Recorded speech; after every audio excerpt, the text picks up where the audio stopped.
Halo, nama saya Syarif Maulana. Mungkin sebagian dari warga sipil sudah sering mendengar nama saya dari konten-konten Mas Ferry Irwandi. Oke, saya akan memulai video ini dengan cuplikan berikut. Ya, gue gak pernah ada kebencian personal kecuali dengan satu orang ini. Orang itu bernama Syarif Maulana. Oke, saya ulangi sekali lagi. Ya, gue gak pernah ada kebencian personal kecuali dengan satu orang ini. Orang itu bernama Syarif Maulana. Ini adalah ucapan pembuka dari seorang influencer yang berpengaruh di negeri ini. Pengikutnya banyak. Apa yang diucapkannya sering dipercaya begitu saja. Seorang opinion leader yang mampu menggerakkan opini publik dan dia memulainya dengan pernyataan kebencian. Dalam beberapa hari belakangan ini, terasa sekali aura kebencian beliau. Mas Ferry sampai khusus membuat 3 postingan di feed mengenai saya dan entah sehari berapa kali saya di-mention di story-nya. Dia boleh menuduh saya apapun dengan atau tanpa bukti, menggiring opini orang-orang untuk menjatuhkan saya, tetapi hal yang saya khawatirkan bagi kehidupan publik adalah ini, yaitu basis opininya adalah kebencian, dan itu dia yang akui sendiri, bukan saya yang mengatakannya. Padahal yang saya pikirkan dari kehidupan demokrasi yang sehat adalah penggunaan akal sehat. Salah satunya adalah menimbang berbagai informasi yang dikonsumsi oleh publik. Mas Ferry sejak Mei tahun lalu membuat tuduhan bahwa saya adalah pelaku kekerasan seksual dengan menyatakan bahwa beliau memiliki banyak bukti, korban tidak berani melaporkan, dan dia siap pasang badan untuk korban. Untuk begitu saja dipercaya halayak luas yang menyebabkan saya kehilangan pekerjaan dan dikucilkan dari lingkungan sosial.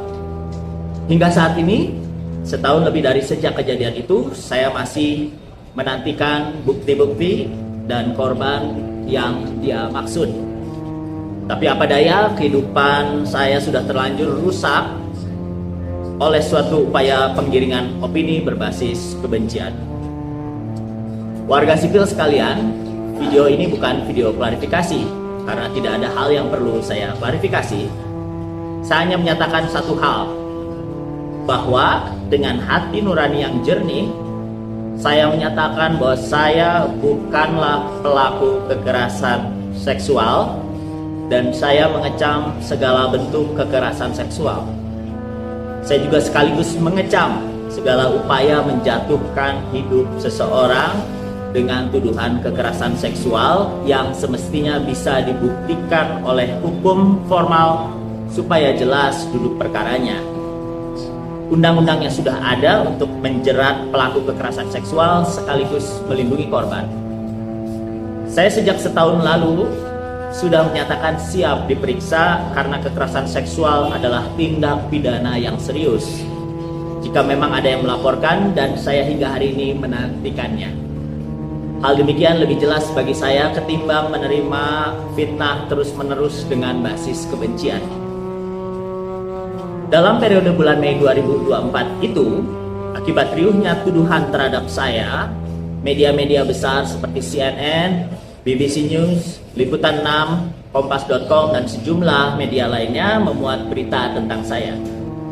Lewat keputusan Dewan Pers yang dikeluarkan pada tanggal 5 Juli 2024, diputuskan bahwa media tersebut telah melanggar kode etik jurnalistik pasal 1 karena tidak akurat dan pasal 3 karena tidak uji informasi sehingga wajib mencantumkan hak jawab atau didenda 500 juta rupiah.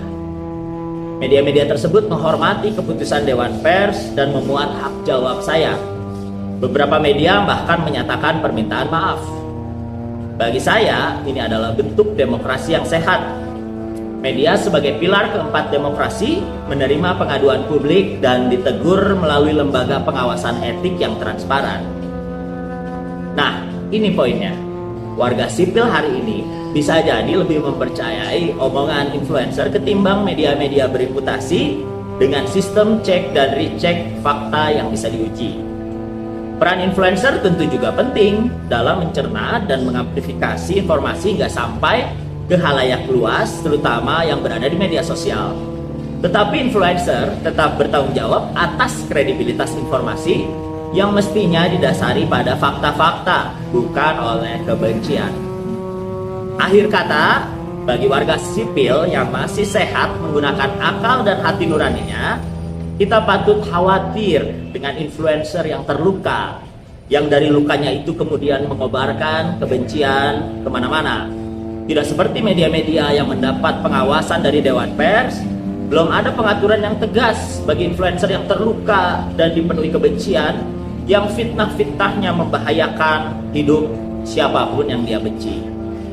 Saya berdoa semoga Mas Ferry diberi kedamaian di hati, menjadi influencer yang barokah, memberi pencerahan bagi publik dengan fakta-fakta yang bisa diuji dan dipertanggungjawabkan, bukan dengan fitnah dan tuduhan. Halo warga sipil, pernah dengar buku The Death of Expertise karya Tom Nichols? Di buku ini, Tom Nichols pernah mengatakan, kita hidup di zaman di mana semua orang merasa tahu, ya, tahu akan segalanya. Meskipun tidak pernah benar-benar belajar apa-apa. Dan saya, Toda, jadi korban dari zaman itu. Bukan karena saya salah, tapi karena seorang bernama Ferry Irwandi, seorang influencer dengan jutaan pengikut, memilih untuk menyebarkan tuduhan palsu dan framing kejam terhadap saya, hanya berdasarkan asumsi dan logika yang kacau. Ferry, Anda mengatakan ya, jika saya membela pelaku kekerasan seksual. Padahal saya tidak pernah membela siapapun, tidak pernah melindungi siapapun. Tapi Anda menyimpulkan jika itu adalah bagian dari algoritma, dari asumsi, dan dari narasi yang Anda buat sendiri. Anda tidak pernah mengkonfirmasi, tidak pernah bertanya, tapi Anda langsung menyebarkan. Dan di era seperti sekarang, satu video Anda bisa menghancurkan hidup seseorang. Ya, saya harus bicara, karena yang Anda lakukan bukan cuma merusak nama saya, tapi membentuk cara pikir jutaan orang. Sejarah sudah mengajarkan kita, propaganda itu tidak dimulai dari senjata, tapi dari kata-kata. Hitler tidak langsung membunuh, ia mulai dengan menggiring opini publik lewat ujaran kebencian, lewat radio, lewat poster, dan omongan yang diulang-ulang atau gaslighting. Hingga sampai pada akhirnya genosida itu bisa terjadi. Dan Anda menyebarkan kepahitan hati dan kegelapan akal Anda di semua platform yang Anda miliki. Anda meminta seluruh dunia ikut masuk ke dalam gelapnya narsisme Anda. Alih-alih saya marah, ya saya justru merasa kasihan pada Anda ya. Karena Anda punya kekuatan besar sebenarnya, tapi digunakan untuk menjatuhkan, bukan untuk membangun. Ya, saya hanya berharap Anda menyadari ya dampak dari apa yang Anda lakukan. Bukan hanya pada saya, tapi pada siapapun yang mungkin jadi korban berikutnya.